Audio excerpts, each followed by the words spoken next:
Tous les pays qui dépensent plus qu'ils ne gagnent doivent emprunter pour payer leurs factures. Régulièrement, les États font donc appel aux banques pour se financer. Les emprunts d'État sont de deux types. À court terme, on parle de billets ou de bons.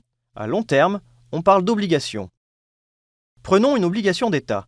Elle est définie par son échéance, par exemple 5 ans, son prix nominal, c'est-à-dire le montant que l'État devra verser à l'échéance, par exemple 100 000 euros, et son taux nominal qui définit le paiement d'intérêt chaque année, par exemple 5%, soit 5 000 euros par an.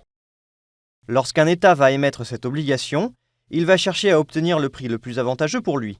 Il va donc demander aux banques de faire des offres et servira les banques les plus généreuses. Pour notre obligation, une banque est par exemple prête à payer 103 000 euros. Elle versera donc 103 000 euros à l'État, qui en échange lui paiera chaque année 5 000 euros d'intérêt. Au bout de 5 ans, il remboursera 100 000 euros.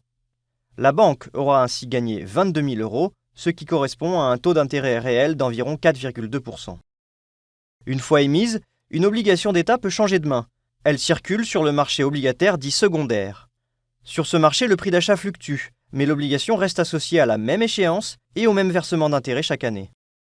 Le taux réel, qu'on appelle rendement obligataire, varie. Plus le marché doutera de sa capacité à rembourser à l'échéance, plus le taux montera. Ces variations n'affectent pas directement l'État pour les emprunts déjà émis, mais influencera les offres des banques lors des prochaines émissions.